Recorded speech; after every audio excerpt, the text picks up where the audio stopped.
Now, if you become a geographer, you'll need a basic understanding of rocks because that's how you'll get to know the landform and probably the Earth's surface. So, rocks are categorized under three families on the basis of their mode of formation. They are igneous rocks, sedimentary rocks, and metamorphic rocks. Let's understand each one of them. So, the first one is igneous rock. Now, igneous rocks are formed out of magma and lava from the interior of the Earth. So magma is also called molten rock, and it is found in the mantle of the Earth. If you remember this pic showing the different layers of Earth, mantle is filled with magma, and when magma comes out of the surface, it cools down and becomes solid. That's how the igneous rocks are born. Now igneous rock is also known as primary rock because it is formed from magma, so anything that is formed right from the core ingredient of the Earth has to be called as primary rock.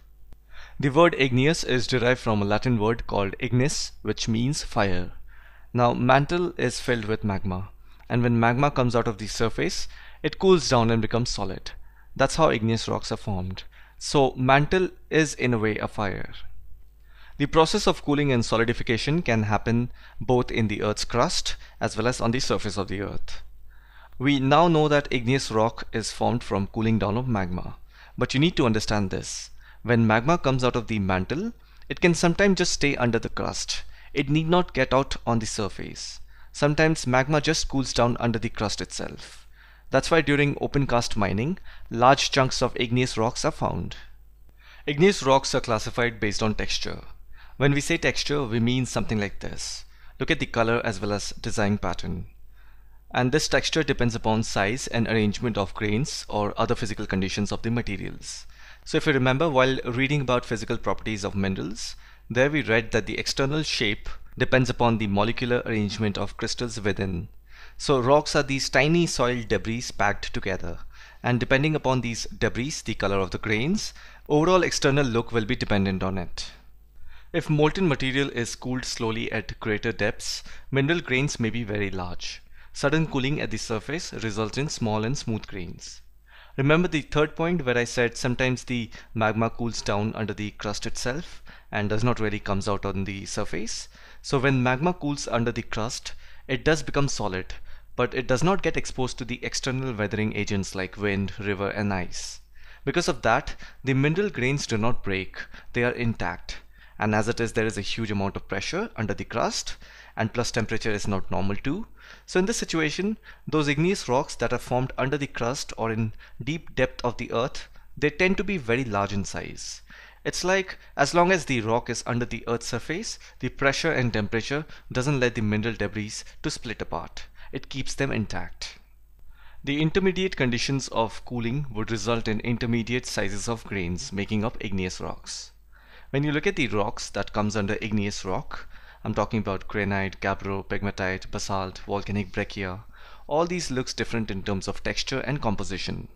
And it is because of the fact that all these rocks have evolved with different conditions. I mean, some cooled early, some late, some faced more pressure, some faced less, conditions like that. After all, two products will look different only if there is a change in their process of formation. How else can they be different then? So this was about the igneous rocks. Now we move on to the second type, sedimentary rocks. The word sedimentary is derived from the Latin word sedimentum, which means settling. First of all, sedimentary rocks can be easily broken down into tiny sediments of mud and soil debris.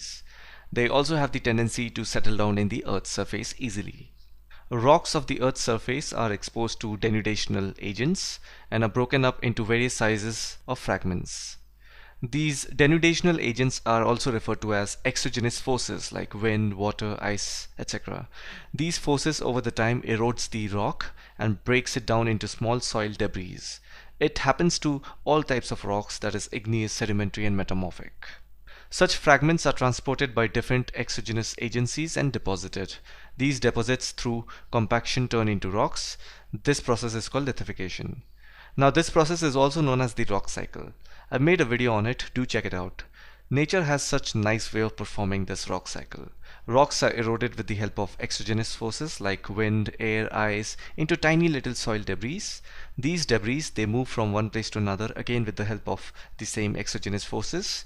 Now these small fragments gets deposited in the form of layers and layers one after another. This process creates pressure that is called compaction, and as it is, there is good amount of heat under the crust, so it becomes all the more easier for these debris to develop into a full-fledged rock. This process is called lithification. In many sedimentary rocks, the layer of deposits retain their characteristics even after lithification. Hence we see a number of layers of varying thickness in sedimentary rocks like sandstone, shale, etc. So if you look at shale and sandstone, here it is, notice there are line patterns depicting layers.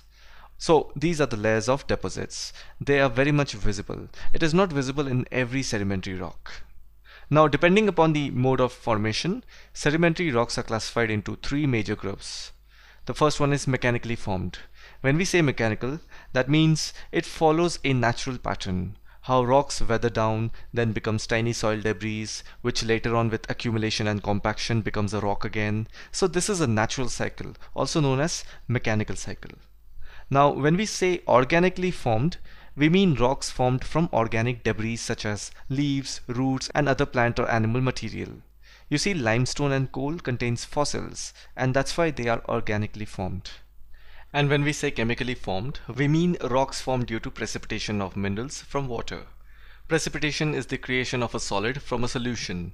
If you see, how is halite, potash, and limestone formed? Millions of years ago, evaporation of seawater led to the formation of these minerals. So this was all about the sedimentary rocks. Now we go to the last division of rock called metamorphic rock. The word metamorphic means change of form. Just like metamorphosis, where a caterpillar transforms into butterfly, so the word meta means change in other form. Now these rocks from under the action of pressure, volume and temperature changes. Rocks are as it is so hard, and to change their form, just imagine how much of pressure and temperature is required. So it needs incredible amount of pressure and temperature. So in the previous point I said metamorphic rocks require great amount of pressure and temperature. The question is where and how will the rocks get the pressure and temperature? So you see, the tectonic movement is referred to as the movement of plates on which oceans and continents reside. When two plates come closer, we call it as convergent boundary. In convergent mechanism, a smaller plate subducts under a larger plate. With this, all the rocks that is sedimentary and igneous moves towards the mantle, that is under the crust. That's how pressure and heat influences the rocks to become metamorphic. Metamorphism is a process by which already consolidated rocks undergo recrystallization and reorganization of materials within original rocks. So this recrystallization and reorganization of a rock happens due to extreme heat and pressure. When the rocks make their way inside the mantle during subduction, heat and pressure acts on them and transform them into metamorphic rocks. Now the transformation of metamorphic rocks happen in two ways. One is through dynamic metamorphism and the other is through thermal metamorphism. Let me cover these 2 points together. Now rocks undergo dynamic as well as thermal change. So one is due to pressure of the massive weight of the landform and the other is due to heat from the interior of the earth. It is very easy to remember this. In chemistry, if you want to separate the elements from a mineral, you basically heat it to a point that it melts. So thermal metamorphism does chemical alteration to the rocks. Now under thermal metamorphism, they are of two types. One is contact metamorphism and the other is regional metamorphism. To understand this, I'll do an illustration. So far we know that rocks make it to the interior of the earth due to tectonic activities, right? Now when the rocks are under the crust, the contact metamorphism refers to the point where these rocks come in direct contact with hot magma and lava.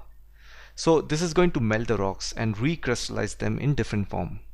So this is contact metamorphism. Now in regional metamorphism, the rocks do not become molten rocks in order to change their shape. They just need the incredible pressure of the landform above and high temperature as well, but do not mistake it with molten form. It need not melt the rock. That's why contact means in touch with magma and regional means around the magma, so that heat of the magma does the trick. In the process of metamorphism in some rocks, grains or minerals get arranged in layers or lines. Such an arrangement of minerals or grains in metamorphic rocks is called foliation or lineation. Now have a look at this picture. You see this horizontal line, nice clear pattern sort of a thing? This is called foliation or lineation. Imagine how much of pressure this rock must have gone through so that layers are visible. Now in the similar manner, we have banding, where layers appear in light and dark shades. They will not have a clear pattern, but still you will see different layers of shades.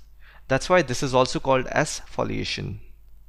Now types of metamorphic rocks depend upon original rocks that were subjected to metamorphism. Metamorphic rocks are classified into two groups, foliated rocks and non-foliated rocks. We have read about what are foliated rocks. So under foliated rocks you will see a nice clear pattern sort of a thing, and then you have a banded rock. But the non-foliated rocks looks like this. You'll see random patches of shades. Basically it looks like an ugly rough rock. But you will not at all find any layer. That's how you can recognize foliated and non-foliated metamorphic rock. If you want to see more of such educational content, make sure you're subscribed. By doing so, you'll get an alert when my next video comes. Thanks for watching, and I'll see you in the next one.